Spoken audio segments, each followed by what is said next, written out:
Paul McNicholls, and this is my introduction to the Chinese 5 elements. I'm a Gestalt psychotherapist and a shiatsu teacher. I've been teaching the 5 elements for around 20 years. The 5 elements are a symbolic and poetic system for making sense of nature's patterns, rhythms and cycles. They also try to make sense of human experience within the context of those larger patterns and cycles, be it through the seasons or the simple cycles of night and day. In this video, I'm giving a very brief introduction to each of the elements and the psychological and health implications of each of the elements when they're in or out of balance. The function of this video and the companion videos is threefold. Firstly, to introduce the 5 elements to people of a more psychological orientation, be it psychologists, psychotherapists or counsellors.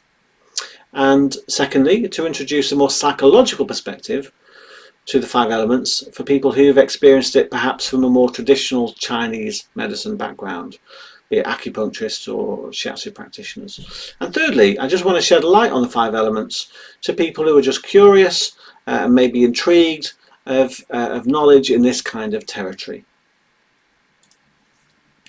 In current therapeutic research, it's getting clearer and clearer that the body is central to psychological healing processes. In the past, we've tried to make sense of emotions and mental health in a very cerebral and cognitive way, but increasingly the body and our embodied process is seen as central to the healing experience. This is being shown in contemporary neuroscience and in current trauma research. Now, the Chinese medicine has understood this for many hundreds of years, and I hope we can delve into the 5 elements and make sense of how in Chinese medicine they understood that psychological processes operated in the context of organic processes. And this is part of what I love about the 5 elements. Is within the 5 elements there's a deep understanding that we have primal and primitive forces within us, that we have elemental forces within us, and if we don't know how to access, utilize and express those forces, that's where some of the trouble in terms of our health and our mental health and our psychological processes comes from. Healing means to make whole, and holism is getting renewed interest in Western psychological thought. To some degree, Western psychology and psychotherapy is still healing from something known as the Cartesian split, when Descartes posited that mind and body were separate somehow. In the 5 elements, in ancient China, and in other models, this sense of rupture, this divide, was not known or recognized. D.H. Lawrence posited the dangers of reductionism with reference to understanding illness and suffering in his poem entitled Healing. It begins, "I am not a mechanism, a machine of various sections, and it is not because the mechanism is working wrongly that I'm ill. I'm ill because of wounds to the soul, to the deep emotional self." Here I think D.H. Lawrence points to the notion that it's actually the wounding that's under our symptomology, the wounding that's under our pathology, that's causing the real sense of suffering in relation to any kind of pain. And it's when you address that wounding that the healing truly begins. The 5 elements gives a unique window into making sense of the body, mind, psyche territory and how the body is trying to convey its messages of this wounding to us through various illnesses, symptoms and signs. So my hope is that the 5 elements can broaden our landscape of how we can begin to interpret the body's languages. We begin our journey through the 5 elements with the water element. When you think of water, you might think of the open sea, the deep dark depths, a stream, a lake, a glass of water or rain, very contrasting images, and this hints at the paradoxical nature of the water element. It is said that the water element holds the yin and yang within the human psyche. The Tao Te Ching says, "Under heaven, nothing is softer or more yielding than water, but for attacking the solid and the strong, nothing is better." Now, this duality shows up in the two of the capacities of the water element. Water gives us a capacity to act potently, powerfully, drawing upon our reserves, our survival instincts, our sense of will, but it also gives us the capacity to rest and be restored, dormant and still.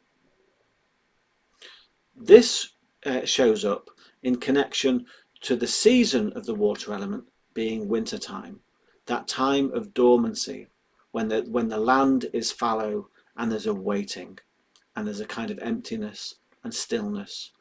It's the time of darkness and mystery. It's a deeply feminine, archetypally speaking, it's a deeply feminine time of yielding, of going inside, of withdrawing. And I think to some degree in this culture, we've lost a tradition of valuing that time, of valuing those qualities of resting. The water element tells us that we have ancestry, that we have a shadow, that we have darkness, that we have primitive feelings, that we have teeth and claws. The water also gives us those resources when we need it. So it's not surprising that the emotion connected to the water element is fear, that primitive emotion that can make us go into flight, fight or freezing, each very valid strategies in the right circumstances. The trouble is, if we start drawing upon these survival resources, these survival instincts, in situations that aren't actually threatening our survival, this is deeply depleting. And you do see that in the current grasping, driving nature within our contemporary culture. This depletes the water, and so it's not surprising that then some of the symptoms of a imbalance in water is exhaustion and fatigue. Now, water as a substance goes to the lowest level, and so in the body it manifests and is connected to the deepest, densest structures, namely the bones. So you often will see weaknesses in the bones, weaknesses in the spine, in the back, and particularly in the lower back. And of course, one of the biggest causes of work absenteeism are back problems. What we want to do is connect to water, connect to our ancestry. Look how deep and rich our ancestry really is. It goes through our grandparents, their parents, right back down through the evolutionary ladder. All of that is within us. All of that is stored within our bones. All of that is behind us if we let it be there. And it could be that tide of that water potency that pushes us further into life. But what you often get is a kind of striving and a pushing which depletes and exhausts. So the water element is trying to teach us that we have deep, rich ancestry, that we have roots. And if we can trust in those roots and be supported by our actual ancestry, then we can have the power of the tide bring us more fully into life. Now, the wood element is associated with the season of spring. And in springtime, of course, what we see is the new plants breaking through the still cold earth. You hear the new bird song, you hear a new wind in the trees, and this is the energy of wood. It's the sap rising. This is the creative force within human beings. When we start a new project, when we launch into a new endeavour, when we cultivate a new vision and have the energy to act on that vision and move forward in our life or move forward in relation to a project or even into a relationship. It's an extremely yang energy in the Chinese way of understanding things. It has a very masculine quality to it. It's very conspicuous, tends to be noisy. The voice sound of the wood element is shouting, and it has this tremendous capacity to change things that need to be changed. Now, the wood element is that force that has the capacity to push a stem of grass through concrete. This energy is within us. So it's not surprising that the emotion associated with the wood element is anger.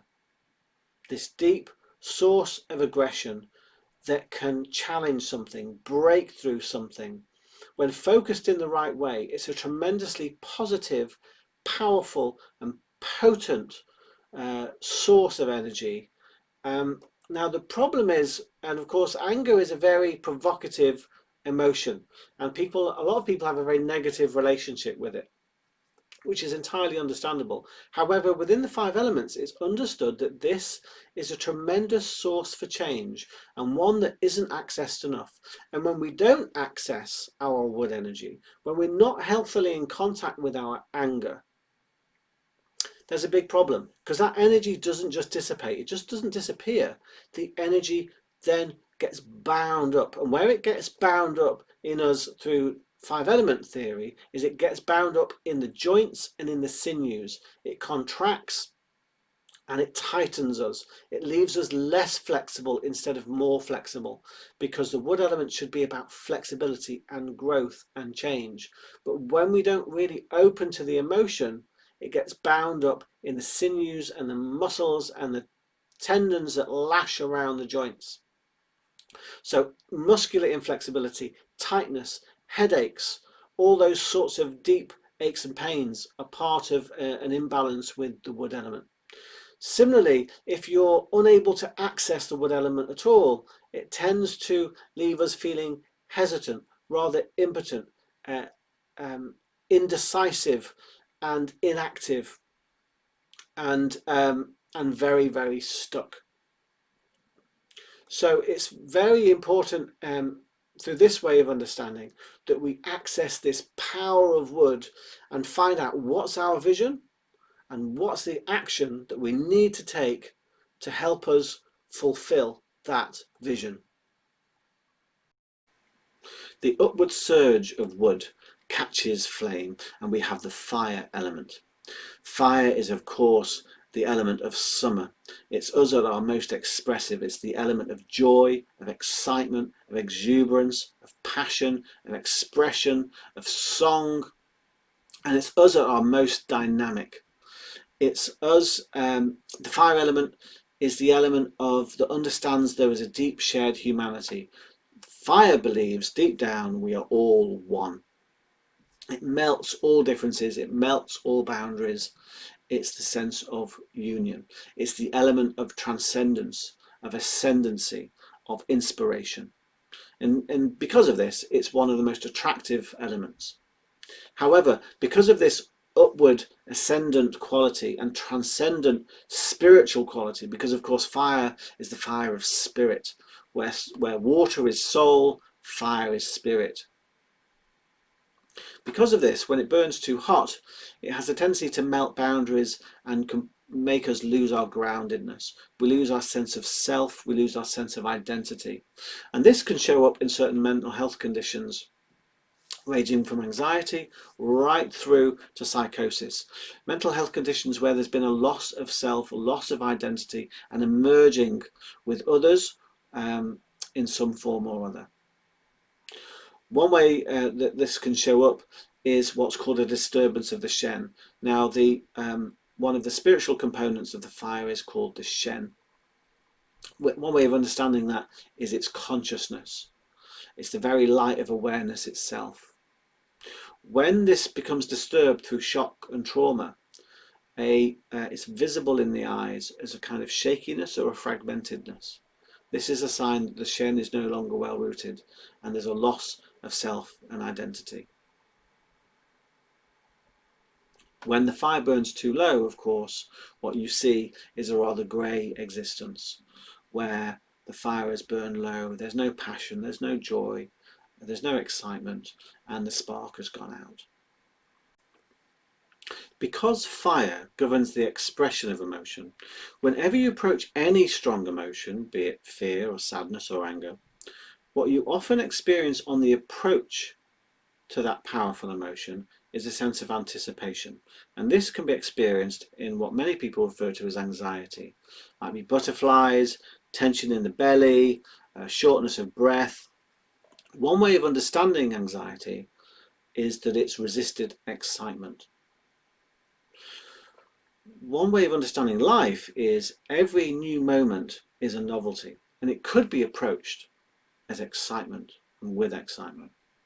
However, when we don't feel supported enough in our relational field, what we tend to do is contract our breath, and what happens instead is a stuck, anxious state.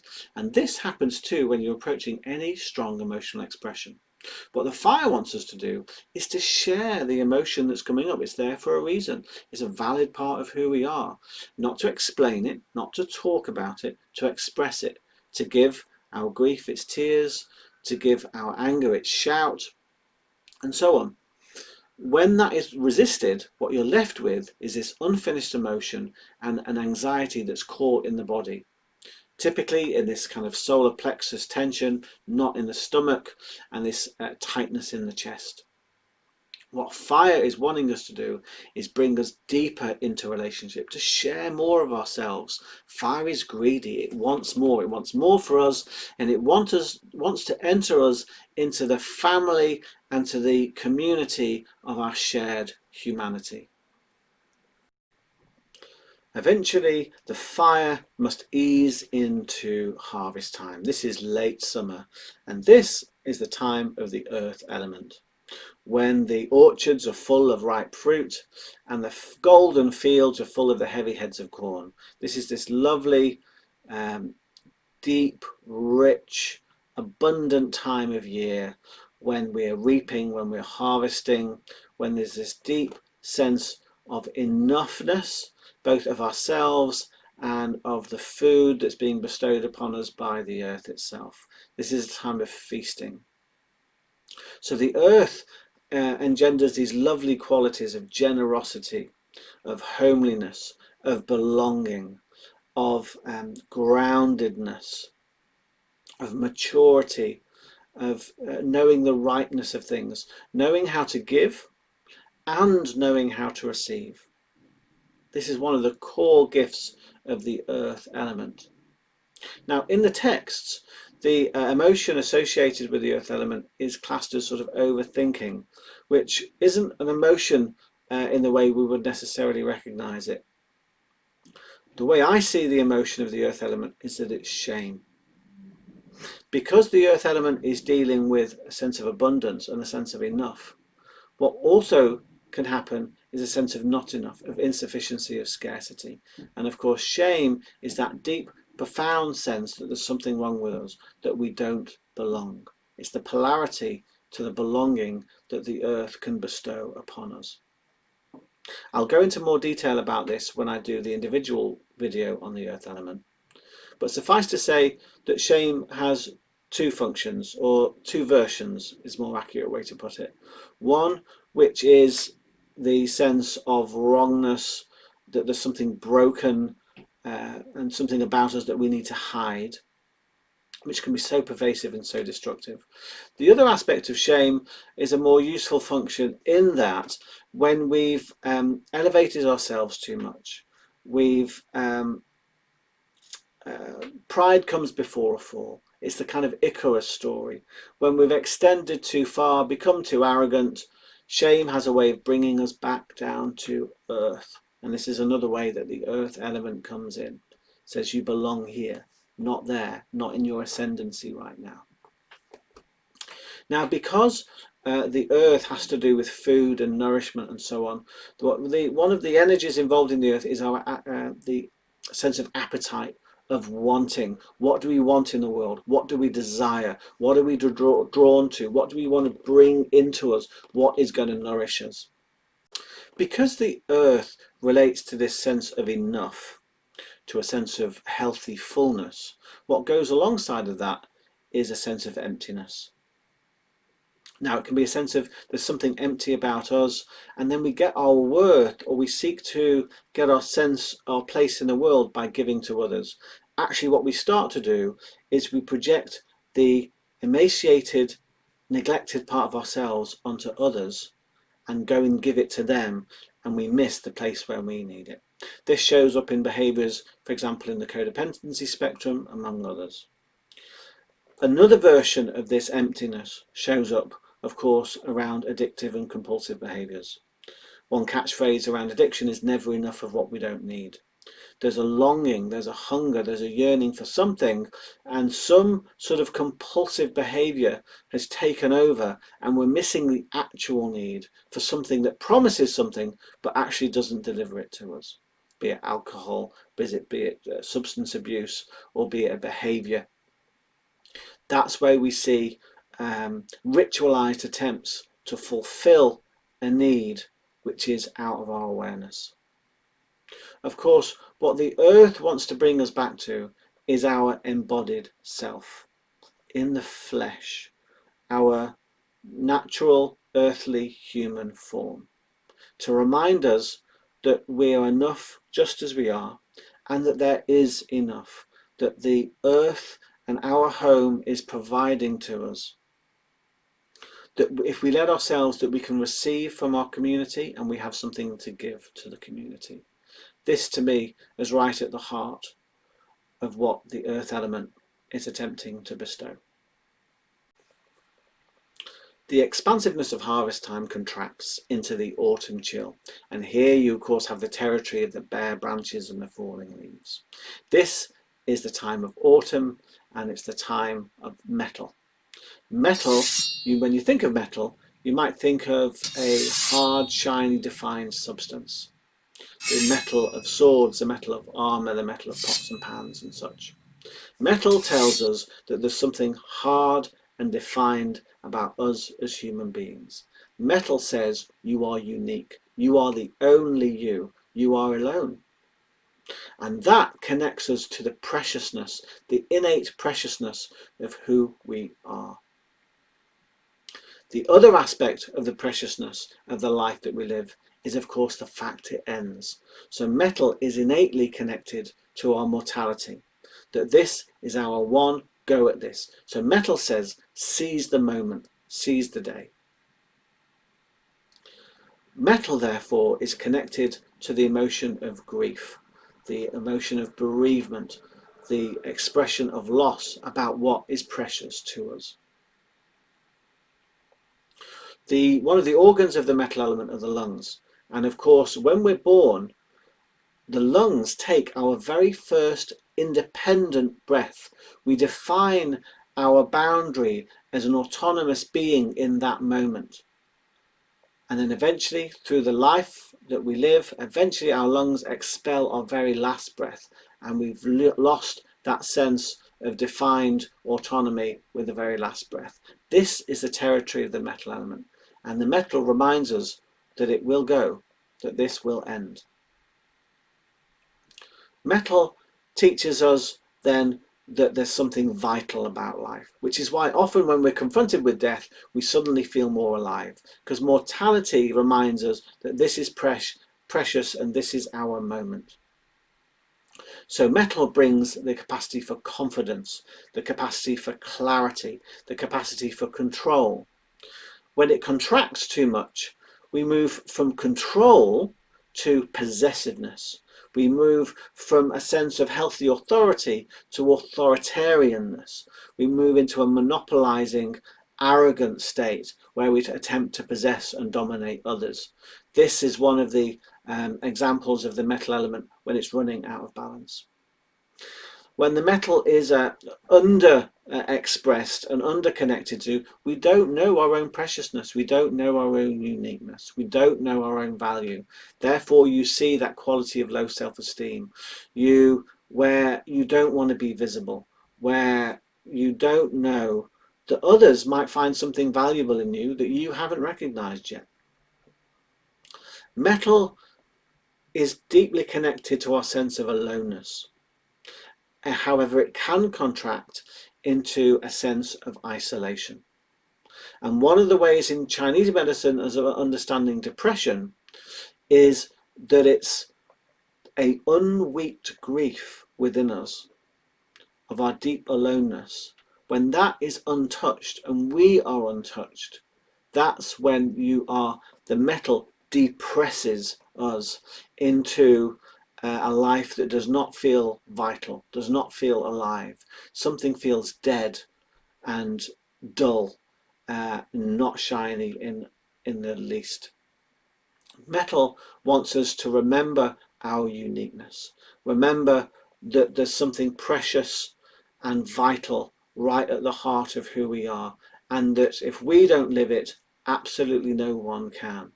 To breathe in, to let it go, and enter the vitality of this moment. And as the metal can contract no further, a kind of release happens, a opening, a relief into the unknown and into the deep mystery. And again, autumn becomes winter and metal becomes water. And we've completed our journey through the cycle of the 5 elements. This cycle is known as the Shen cycle, or the generative cycle, or indeed the creative cycle. In summary, you might say the water is the current that is within our ancestry, the current and the tide that could carry us further along in life. It's also the current and the sort of salt water buoyancy that might support us if we allow ourselves to rest long enough. The wood is that decisive intention, action, energy that with anger and with potency can break us into new territory. The fire is the bursting into song. It's the place of celebration, of joy, and of excitement, and possibly anxiety. Earth is the harvest time, the place of feasting, the place of reaping, the place of wholeness, enoughness, home, and the deep mother. And finally, metal, that place of the stern father, of the patriarch, of the authority, of death, of sacrifice, and of knowing the preciousness of our own uniqueness and our own mortality. This has been a very brief introduction to the 5 elements, just the headlines really. There's so much more that can be said.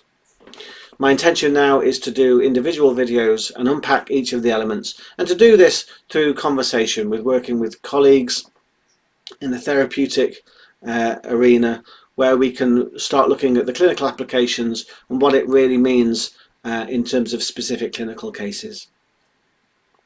I sincerely hope you've enjoyed the journey through the 5 elements with me, and I look forward to sharing more. Please do like, subscribe, and make any comments or questions as you see fit. Thank you.